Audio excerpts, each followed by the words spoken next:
The manual gearbox is dying.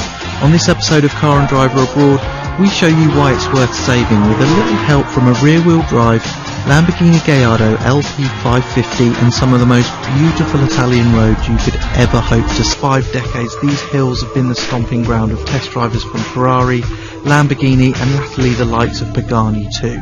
But the supercar is changing faster than life around here, and the biggest casualty is the one thing that used to be central to any great supercar, an open-gated manual gearbox. The Miura and Countach had them, even the baby V8 powered Jalpa, and mastering the manual box was the key to unlocking the real magic of these cars.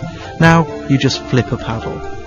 Only one Italian supercar still allows you to honour that fine. Gearboxes are brilliant. For example, the one fitted to the Nissan GTR, and they are undisputably quicker across the ground. But cars like this are so fast these days that losing a tenth here or there doesn't feel like a huge sacrifice at all.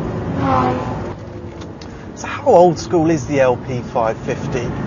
Well, this basic car came out the best part of a decade ago, so its underpinnings are ancient in supercar terms, but it certainly doesn't feel outclassed. The ride is very, very hard, and it's not adjustable unlike a Ferrari 458 or a McLaren 12C. But the performance is still mega, and this V10 sounds fantastic. The chassis balance of this rear drive Gallardo is brilliant too, and I mean it's really, really brilliant. Four-wheel drive Gallardos tend to understeer quite a lot, and although this car's got a little bit of push built in, it's really easily overcome.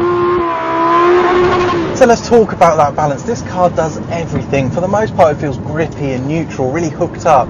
Push harder and there's a bit of understeer, but go beyond that and then it's all the oversteer you could ever want.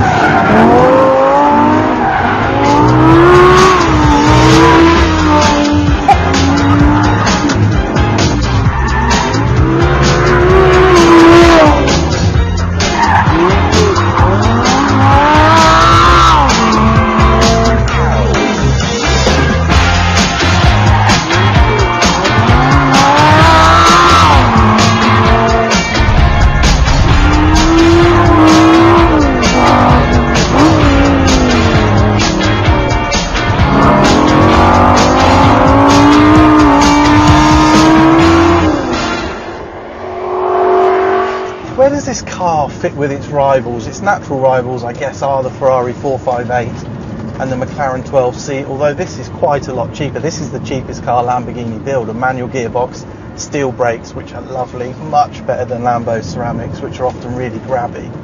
Rear-wheel drive, it's a really basic package. Well, I don't think it's anywhere near as quick as the McLaren across the ground. Nothing is, basically. And it's probably not as quick as the Ferrari either, but it sounds just as good. And its chassis is just as adjustable. I'm really surprised. Gallardo's always felt a bit clunky, but this box and rear-wheel drive in combination has totally changed the character of the car. It is the supercar bargain. It's still a ridiculous amount of money for most people, but it is the supercar bargain of the moment.